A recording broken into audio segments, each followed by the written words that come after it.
महापुरुषांचे पुतळे हे केवळ दगड मातीची शिल्प नाही आहेत, ती धगधगत्या विचारांची आणि संघर्षाची प्रतीक आहेत।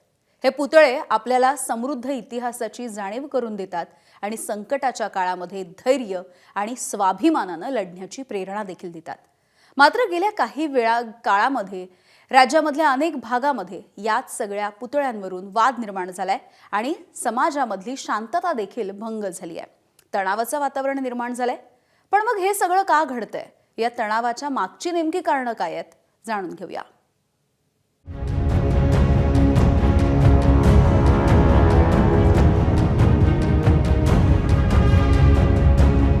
आपला महाराष्ट्र, शिवरायांचा महाराष्ट्र, शिवरायांच्या पराक्रमाचा इतिहास लाभलेला महाराष्ट्र, हिंदवी स्वराज्याचा साक्षीदार आपला महाराष्ट्र। म्हणूनच आज 350 वर्षांनंतरही छत्रपती शिवाजी महाराज आपल्या प्रत्येकाच्या मनावर राज्य करतात।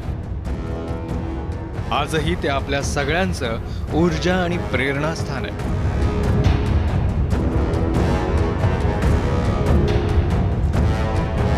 शिवप्रेमींच्या मनात महाराजांविषयी जितकं प्रेम आहे तितक्याच तीव्र भावनाही आहेत आणि याच भावना जाणीवपूर्वक भडकावण्याचं काम आज कोणीतरी करतंय का असा प्रश्न आज उपस्थित होतोय।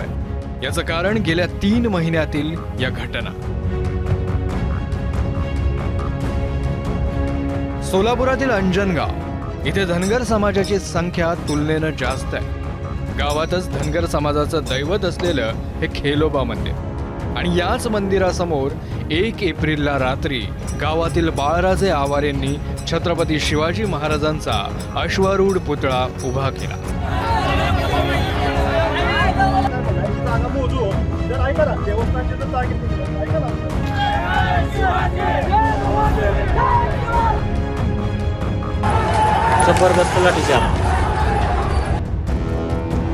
मग काय गावात सामाजिक तणाव निर्माण झाला। 700 पेक्षा जास्त पोलिसांची फौज गावात तैनात करावी लागली। राजकीय नेते मंडळी पोहोचली। आरोप प्रत्यारोप सुरू झाले। गावचा सामाजिक सलोखाच धोक्यात आला होता। 3 दिवस गावात तणाव कायम होता। 4 एप्रिलला गावातलं वातावरण शांत झालं, पण घटनेला 24 तासही होत नाहीत तोपर्यंत पंढरपुरातून अशीच एक घटना समोर आली। अंजनगाव खेलोबानंतर पुन्हा एकदा माढा विधानसभा आणि पंढरपूर तालुक्यात असलेल्या भोसे या गावी छत्रपतींचा अतिशय देखणा पुतळा बसवण्यात आलेला आहे। काल संध्याकाळी सिंहासनाधीष्ट असा युगपुरुष छत्रपती शिवरायांचा पुतळा अज्ञातांनी गावात बसवलेला आहे। शिवतीर्थ भोसे असं नाव देण्यात आलेले अतिशय सुंदर पुतळा आहे आणि या पुतळा बसवल्यानंतर पुन्हा एकदा मोठ्या संख्येने पोलीस बंदोबस्त इथं आलेला आहे। खरं तर गावोगावी छत्रपती शिवाजी महाराज असतील किंवा घटनेचे शिल्पकार डॉक्टर बाबासाहेब आंबेडकर असतील अशा महामानवांचे पुतळे बसणं गरजेचं आहे, त्याशिवाय त्यांचे विचार पोचणार नाहीत। मात्र हे पुतळे बसवताना शासनाने पुढाकार घेऊन एखादं धोरण ठरवून अशा पद्धतीने जर पुतळे बसवले तर जे ताणतणाव जे निर्माण होत आहेत, ज्या पद्धतीने वाद निर्माण होत आहेत असे वाद परत निर्माण होणार नाहीत। सुदैवानं पंढरपुरात सामाजिक तणाव नाहीये, पण उद्या जेव्हा अनधिकृत पुतळा म्हणून यावर कारवाई होईल किंवा तो पुतळा बाजूला केला जाईल तेव्हा सामाजिक तणाव निर्माण होऊ शकतो।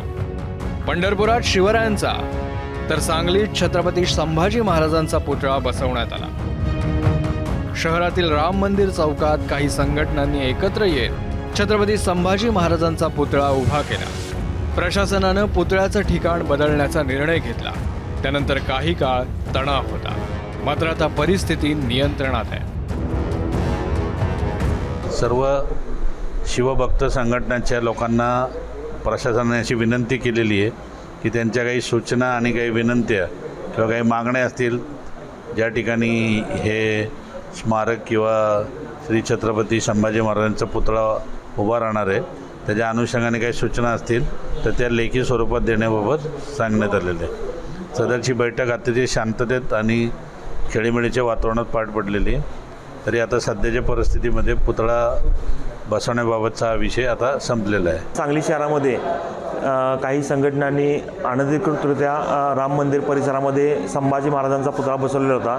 तो पोलीस प्रशासन आणि महापालिका प्रशासनाने त्या काढून घेतलेला होता आणि त्या अनुषंगानं संबंधित जे आंदोलक होते ते आंदोलक आणि महापालिका प्रशासन पदाधिकारी आणि पोलीस प्रशासन यांची एक संयुक्त बैठक इथं महापालिकेत आयोजित करण्यात आलेली होती आणि त्यामध्ये सर्वानुमते तोडगा काढून ज्या ठिकाणी महापालिकेनं जागा निश्चित केलेली होती त्याच ठिकाणी एक चांगला स्मारक पुतळा तिथं उभारण्याचं सर्वानुमते ठरलेलं आहे.